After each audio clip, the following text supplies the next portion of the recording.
काराकाट लोकसभा क्षेत्र के प्रत्याशी व पूर्व केंद्रीय मंत्री उपेंद्र कुशवाहा अपने क्षेत्र में दौरे पर हैं।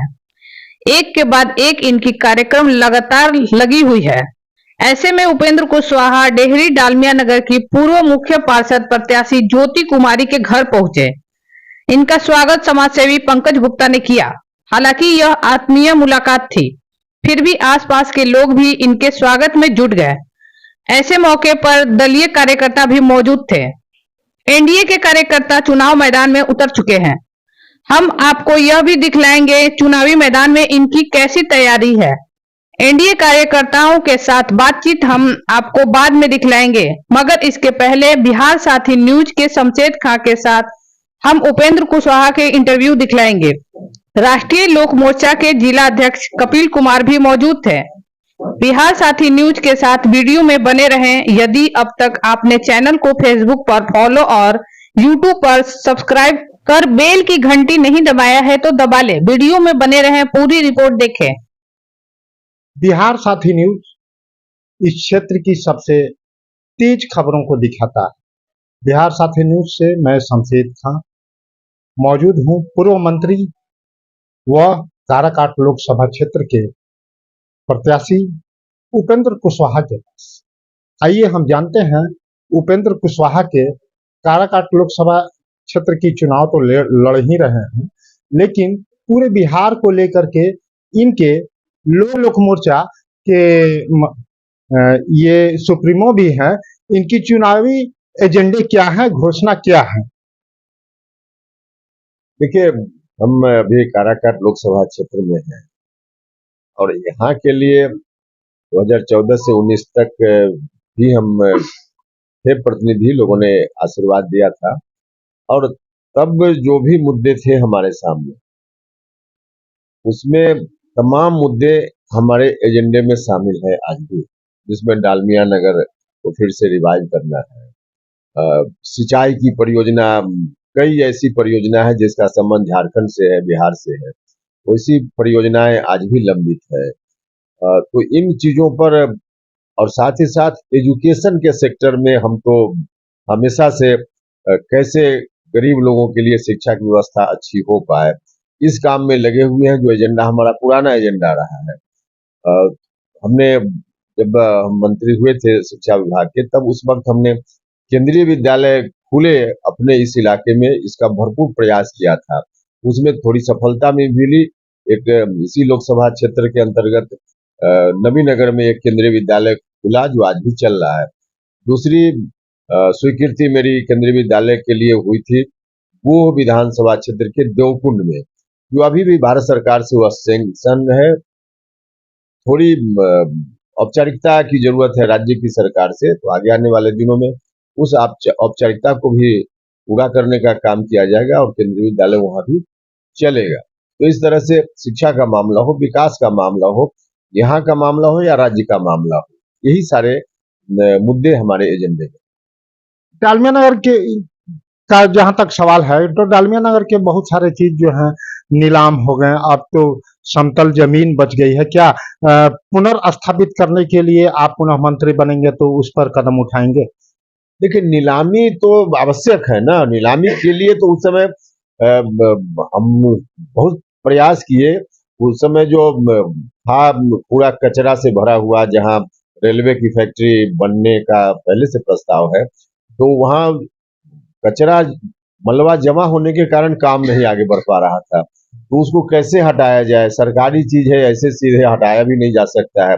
उसका ऑक्शन होगा, उसका जो पैसा आएगा सरकार के खजाना में जाना चाहिए, इत्यादि नियम कायदे होते हैं। तो तमाम नियम कायदों को देखते हुए रेल मंत्री जी से उस वक्त मिलना, जीएम ऑफिस में 2014 में आप मंत्री बने थे, तो आपने केंद्र में काफी प्रयास किए भी थे। रेल मंत्री के साथ आपकी बैठकें भी हुई थी और स्थानीय समाजसेवियों को भी लेकर के आपने बैठक किया था। तो वही तो हम बता रहे थे हमको जी कि हम उस काम के लिए निरंतर प्रयासरत उस वक्त भी थे और एक पड़ाव तक उस विषय को हम ले भी गए थे। कंक्लूजन की स्थिति बन गई थी, थोड़ा पैसा भी आवंटित हुआ था। अब जो भी राजनीतिक कारण हो, हम मंत्री परिषद से अलग हो गए, वरना उसी 6 महीना के अंतर्गत मेरी कोशिश थी कि उसकी नींव डल जाए, लेकिन नहीं हो पाया। अब इतने दिनों से फिर रुका पड़ा है, मौका मिलेगा तो फिर जहां है वहां से आगे उसको बढ़ाएंगे। बहुत बहुत धन्यवाद सर, थैंक यू। आइए हम इनसे जानना चाहते हैं, क्या नाम हुआ आपका? मेरा नाम अंशु कुमार सिंह है।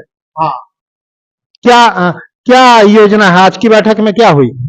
आज की बैठक में यही संदेश दिया गया कि मोदी जी के जो कार्य थे और इसके पूर्व में जो माननीय सांसद हम लोग के थे उपेंद्र जी का 14 में जो कार्यकाल था उनका मतलब प्रचार प्रसार किया जाए। और क्या एनडी नाम है? कपिल कुमार, अच्छा अच्छा अच्छा। आप किस पद पे हैं? जिला अध्यक्ष है राष्ट्रीय लोक मोर्चा। हाँ, राष्ट्रीय लोक मोर्चा का के आप जिलाध्यक्ष हैं। आपके पार्टी का मूल संदेश क्या है? सबको साथ, सबका विकास, सबका सम्मान। आप जनता के बीच किन मुद्दों को लेकर के अपनी पार्टी की जा रहे हैं? विकास के मुद्दा होगा हमारा। क्या विकास के मुद्दे हैं? बहुत सारे मुद्दे हैं। मेक इन इंडिया, मतलब सब चीज का विकास, लोगों का विकास, गरीबी उन्मूलन महत्वपूर्ण कार्य रहेंगे। आपका क्या नाम? मेरा नाम प्रकाश गोस्वामी हुआ, भारतीय जनता पार्टी के रोहतास के जिला प्रवक्ता हुए। यहाँ से उपेंद्र कुशवाहा को जितवाने के लिए क्या संदेश है आपका? सबसे पहले तो आप जिस चैनल से हैं उस चैनल को आपको बहुत बहुत धन्यवाद कि आपकी जो भी न्यूज़ें होती हैं स्पष्ट होती हैं, असरदार होती हैं और दमदार होती है। Thank you thank you thank you thank you thank you. हाँ हाँ, आप पूछे कि एनडीए के हमारे सबसे लोकप्रिय जो कि पूर्व में भी यहाँ के प्रत्याशी रह चुके हैं, उम्मीदवार रह चुके हैं, जीत करके मंत्री ही बने और उन्होंने अपना विश्वास लोगों की जनता पर इतना किया है और जनता ने भी उन पर किया है। इसलिए इस बार मोदी जी जो कि पूरे भारत ही नहीं विश्व में अपनी पताका फहराए हुए हैं, उनका रिकॉर्ड मतों से यहाँ पर ऐतिहासिक जीत। आपका क्या नाम हुआ? मेरा नाम सुरेंद्र ठाकुर हुआ, राष्ट्रीय लोक मोर्चा का नगर डेहरी। हाँ, क्या संदेश है, क्या जनता के बीच जाएंगे? जनता के बीच में जाएंगे, विकास का मुद्दा कार्यकर्ता लेकर। सम्मेलन हुआ, आप लोगों ने भोजन किया, अब भोजन करने के बाद जनता के बीच जाएंगे तो उस भोजन के एनर्जी को कैसे खर्च करेंगे? कुछ तो बताएंगे, क्या बताएंगे? विकास के मुद्दे पर बात करेंगे। जैसे डालमिया है यहाँ, उसको खुलवाने के लिए हम लोग मैंने ये करेंगे कि डालमिया खुल जाए। और भी बहुत सा काम है, हम लोग विकास के मैंने इसी पर चल रहे हैं। मोदी जी के 400। हाँ, आपका क्या नाम हुआ? अशोक टोली हुआ, मैं भाजपा नगर 2। हाँ जी, अच्छा अच्छा। क्या मुद्दे हैं? मुद्दे ये विकास के मुद्दे हैं। हमारे मोदी का सबसे बड़े मुद्दा है विकास के मुद्दे। हाँ। और सबका साथ, सबका विश्वास लेके सबको चलना है। उपेंद्र, आपका क्या नाम हुआ? मेरा नाम संतोष चंद्रवंशी है, हाँ। रोहतास जिला उपाध्यक्ष पार्टी का। अच्छा, थोड़ा सा टाइट बोलिए। हाँ, और क्या संदेश है? संदेश यही है कि हम लोग अपना जो है अपने पार्टी को जिताएं और अपने मतलब जनता को मतलब संदेश दें कि सबका साथ, सबका विकास, और यही है। और क्या आप सबसे तो पहले आपको धन्यवाद चैनल को। और मैं चौधरी बसंत पटेल, प्रदेश उपाध्यक्ष राष्ट्रीय लोक मोर्चा का हूं। और संदेश यही है कि उपेंद्र कुशवाहा जैसा लीडर नहीं है, वो सत्ता में रहे या विपक्ष में, सड़क पर रहे या सदन में, जनता का मुद्दा हरदम उठाते रहे, जैसे कोलिजन सिस्टम या जो भी समस्या है। यही एक नेता है जो पूरे बिहार नहीं कई स्टेटों में देखेंगे तो ऐसा नेता नहीं मिलेंगे। इसलिए कि ये सदन को जनता के हित में लेकर के कई राज्यसभा हो, विधान परिषद हो, कई पद से इस्तीफा देकर जनता के लिए सड़क पर उतर जाते हैं, जनता की लड़ाई लड़ते हैं। देखिए, इतने लोगों में एक पटेल साहब में ऐसी गुण देखी जो उपेंद्र कुशवाहा के कार्यों को, उनके प्रोफेसर होने के नाते, उनको विद्वान होने के नाते इन्होंने संग्रह किया है। और आगे मैं इनको बोलने का मौका दे रहा हूँ। हाँ, आगे बोलिए। तो उपेंद्र कुशवाहा ऐसा लीडर, अभी मेहनती, जनता के बीच हरदम रहे हो। ये संसद रहे हैं उस समय भी, जितने ये दौरा किए गांवों का, कोई संसद, अभी कितने संसद को मैंने देखा काराकाट में, उतना दौरा नहीं किए जितना यह दौरा करते हैं। और ये एक और इनमें गुण है कि जनता के लिए एक कभी आराम नहीं किए हैं, गाड़ी में खाना खा कर लोग के पास पहुंचना चाहते हैं।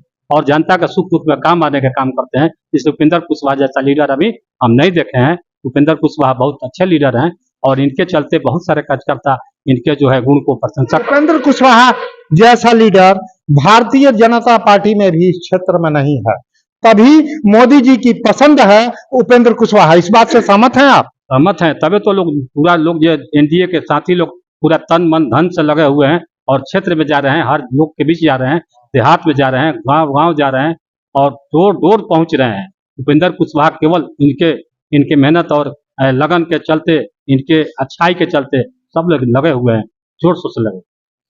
उपेंद्र कुशवाहा चाहे जिस दल में भी रहे, लेकिन उपेंद्र कुशवाहा ने जनहित के और सामाजिक और पिछड़े और दलितों और शोषितों के को लेकर के जो मुद्दों को उन्होंने उठाया है वह एक यादगार पहलुए रहे हैं। आगे आप क्या कहना चाहते हैं? आगे हम यही कहना चाहते हैं कि उपेंद्र कुशवाहा हम लोग का सौभाग्य है काराकाट का कि राष्ट्रीय अध्यक्ष उपेंद्र कुशवाहा जो है काराकाट से लड़ते हैं और यहाँ जितने भी सांसद लड़े हैं संसद रह जाते हैं, लेकिन यहाँ जीतते हैं तो ये मंत्री बनते हैं। तो सौभाग्य है काराकाट लोगों का, हम लोग सौभाग्य मानते हैं कि ऐसे ऐसे नेता हमारे इस क्षेत्र से लड़ रहे हैं, इसलिए इनको जिताना बहुत जरूरी है। राष्ट्रीय अध्यक्ष हैं, सबके चहेता है बिहार। हमारे बीच एक महिला भी है, हम उनसे भी बात करते हैं। हाँ, क्या नाम हुआ आपका? जी, मेरा नाम मालती कुशवाहा हुआ। अच्छा अच्छा, हाँ बोलिए। आपको बहुत बहुत धन्यवाद। कम से कम महिला को भी आपने समझा कि एक महिला से भी हम करें सवाल, तो आप पूछिए, जो पूछना है जवाब हम देते हैं। महिलाओं को के बीच जाकर आप कैसे जागरूकता अभियान चलाएंगी?